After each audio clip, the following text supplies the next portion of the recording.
Italian ভাষা শেখার নতুন আরেকটি ভিডিওতে সকলকে স্বাগতম। যারা কাজের ক্ষেত্রে ইটালিয়ান ভাষা শিখতে যাচ্ছেন তাদের জন্য এই ভিডিওটি খুবই গুরুত্বপূর্ণ, কারণ এই ভিডিওতে আমি জানাবো গুরুত্বপূর্ণ বেশ কিছু ইটালিয়ান বাক্য যেগুলো দিয়ে আমরা ইটালিয়ান ভাষায় খুব সহজে কথা বলতে পারবো এবং আমাদের প্রয়োজনীয় কথাবার্তাগুলো সহজে শিখতে এবং নিয়মিত জানতে অবশ্যই ভিডিওটি দেখুন। এবং ভিডিওটি যদি ভালো লেগে থাকে, নতুন চ্যানেল হিসেবে আপনাদের কাছে একটি রিকোয়েস্ট, আমার চ্যানেলটি ফলো করবেন এবং সাবস্ক্রাইব করে পাশে থাকবেন। আসুন দেখে নিই আজকের ভিডিও।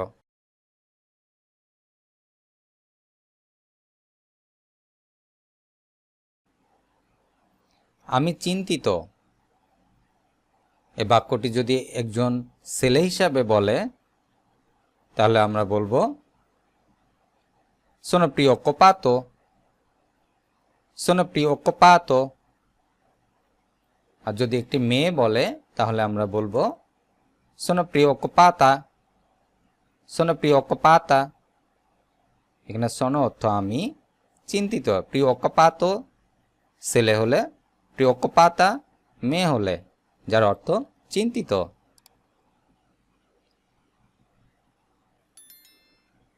আমি পরে কথা বলবো, এটি ইটালিয়ান ভাষায় বলবো ti parlo dopo, ti parlo dopo। এখানে পারলো অর্থ হচ্ছে বলা, দোপো অর্থ হচ্ছে পরে। আমি বুঝতে পারছি না, কোনো কাজ বুঝতে পারছেন না বা কোনো কথা বুঝতে পারছেন না, এটি আমরা ইটালিয়ান ভাষায় বলবো non capisco, non capisco। নন অর্থ হচ্ছে না, কাপিস্কো অর্থ বুঝতে পারা।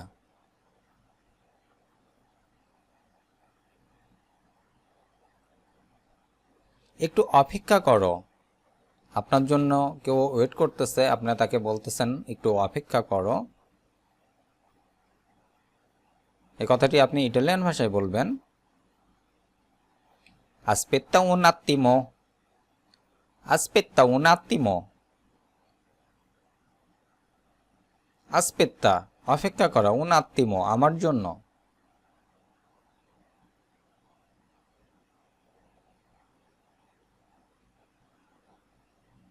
আজ তুমি কি করছো, কাউকে জিজ্ঞাসা করতেছেন আজ তুমি কি করছো।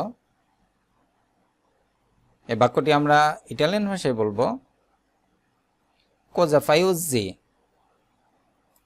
cosa fai oggi। cosa fai কি করছো, oggi অর্থ আজকে।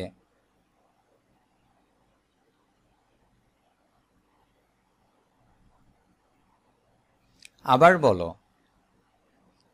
কোন একটি কিছু আপনাকে বলছে, আপনি শুনতে পান নাই, আপনি আবার বলতেছেন যে আবার বলো আমি শুনবো। তো এই ধরনের বাক্য যখন আমরা ইটালিয়ান ভাষায় বলবো সেটি হবে রিপেতি per favore, রিপেতি per favore, রিপেতি per favore।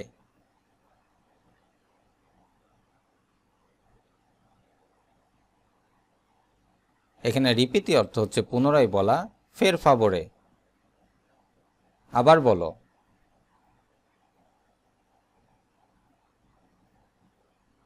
এটা কি, কোন একটি কিছু দেখিয়ে আমরা যখন বলি যে এটা কি, তো এই বাক্যটি আমরা ইটালিয়ান ভাষায় বলবো কে কোজে, কে কোজে। কে অর্থ এটা, কোজে অর্থ কি।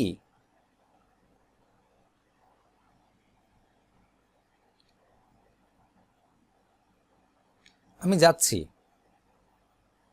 কোথাও আপনি যাচ্ছেন বা এক জায়গায় স্টে অবস্থায় ছিলেন, দাঁড়িয়েছিলেন, এখন আপনি বলতেছেন যে আমি যাচ্ছি। এটি ইটালিয়ান ভাষায় বলবেন ভাদো, ভাদো, যার অর্থ যাওয়া।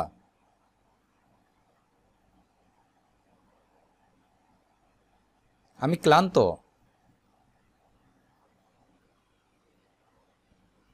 এটি ইটালিয়ান ভাষায় হবে যদি ছেলে হয়, অর্থাৎ আমি ক্লান্ত এই কথাটি যদি কোনো ছেলে বলে তাহলে বলবেন sono stanco, सोनो स्थान को যদি মেয়ে বলে যে আমি ক্লান্ত তাহলে সে বলবে सोनो स्थान का सोनो स्थान का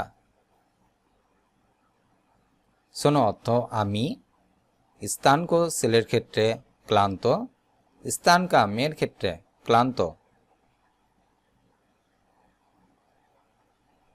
তুমি কোথায় আপনি কাউকে উদ্দেশ্য করে বলতেছেন যে তুমি কোথায় আছো এটি আমরা ইটালিয়ান ভাষায় বলবো dove sei dove sei dove অর্থ কোথায় সেই অর্থ তুমি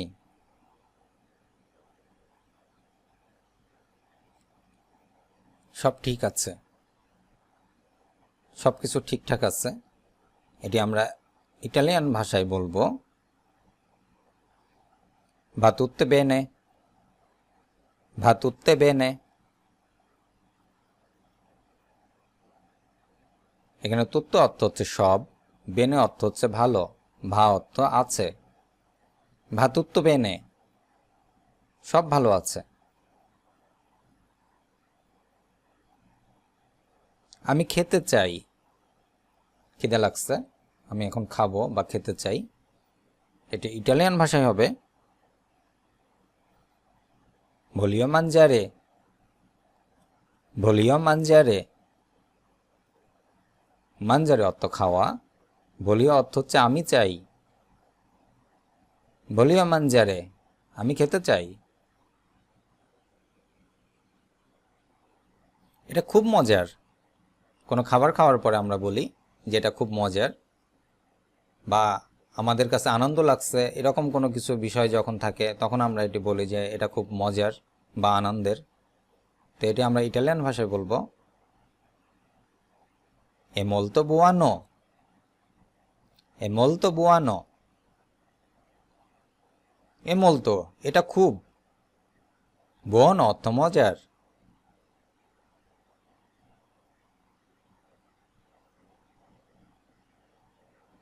তাতে আমার যায় আসে না আমরা যখন কাউকে ইগনোর করি বা কোনো বিষয়কে ইগনোর করি অ্যাভয়েড করি তখন আমরা এই ধরনের কথা বলি যে তাতে আমার যায় আসে না তো এটি আমরা ইটালিয়ান ভাষায় বলবো non mi importa non mi importa non mi আমার কিছু যায় আসে না non mi importa এখানে ইম্পোর্টটা অর্থ হচ্ছে ইম্পর্টেন্ট কাউকে গুরুত্ব দেওয়া তা আমার কোনো কিছুতে গুরুত্ব যায় আসে না বা যায় আসে না কথাটি আসলে গুরুত্ব বোঝানোর ক্ষেত্রে ব্যবহার করা হয় যে এটাতে আমি কোনো গুরুত্ব দিই না এই বাক্যটিতে ইম্পোর্টটা অর্থ হচ্ছে কাউকে ইম্পর্টেন্ট দেওয়া বা গুরুত্ব দেওয়া নন মি ইম্পোর্টটা যার অর্থ হচ্ছে আমি কাউকে গুরুত্ব দিই না বা আমার কিছু যায় আসে না আমি এমনই অনেকে বলে যে তুই এমন কেন বা যে যার বৈশিষ্ট্য নিয়ে চলে তখন আমরা বলি যে আমি এমনই তো এই বাক্যটি আমরা ইটালিয়ান ভাষায় বলবো io sono fatta così io sono fatto così io sono fatto così আমি দুঃখিত সরি দুঃখ প্রকাশ করার ক্ষেত্রে আমরা বলি কথাটি যে আমি দুঃখিত এটি ইটালিয়ান ভাষায় বলবো sono triste sono triste sono অর্থ আমি triste অর্থ দুঃখিত আমি বিরক্ত বা আমার মন খারাপ এই বাক্যটি আমরা ইটালিয়ান ভাষায় বলবো বা বোঝাবো যখন ইটালিয়ান ভাষায় সেটি হবে sono turbato এখানে একটি কথা বলি যদি কোনো মেয়ে কথাটি বলে সেটি হবে sono turbata sono turbata আর যদি ছেলে বলে sono turbato sono অর্থ আমি turbato অর্থ বিরক্ত বা মন খারাপ আমি হতাশ বা ফ্রাস্ট্রেটেড হতাশাগ্রস্ত কোনো কিছু নিয়ে চিন্তিত হতাশাগ্রস্ত আমরা যারা প্রবাসীতে আছে অনেক সময় হতাশাগ্রস্ত হয়ে পড়ি। এটি আমরা ইটালিয়ান ভাষায় বলবো সোনো ফ্রুস্তারাতো। এখানেও একটি কথা বলে রাখি, যদি ছেলে কথাটি বলে ছেলের ক্ষেত্রে সোনো ফ্রুস্তারাতো, আর যদি মেয়ে বলে তাহলে হবে সোনো ফ্রুস্তারাতা। সোনো ফ্রুস্তারাতা, সোনো অর্থ হচ্ছে আমি, ফুস্তারাতো বা ফুস্তারাতা যার অর্থ ফ্রাস্ট্রেটেড বা হতাশাগ্রস্ত। আজ এ পর্যন্তই। ভিডিওতে যদি কোনো ধরনের ভুল ভ্রান্তি হয়ে থাকে অবশ্যই তা আমাকে কমেন্ট করে সংশোধন করার সুযোগ দিবেন। আর নিয়মিত ভিডিও পেতে অবশ্যই চ্যানেলটি সাবস্ক্রাইব করে পাশে থাকবেন। নতুন চ্যানেল হিসাবে অবশ্যই আমাকে সাহায্য করবেন। দেখা হচ্ছে পরবর্তী ভিডিওতে। সে পর্যন্ত সকলে সুস্থ থাকুন, ভালো থাকুন।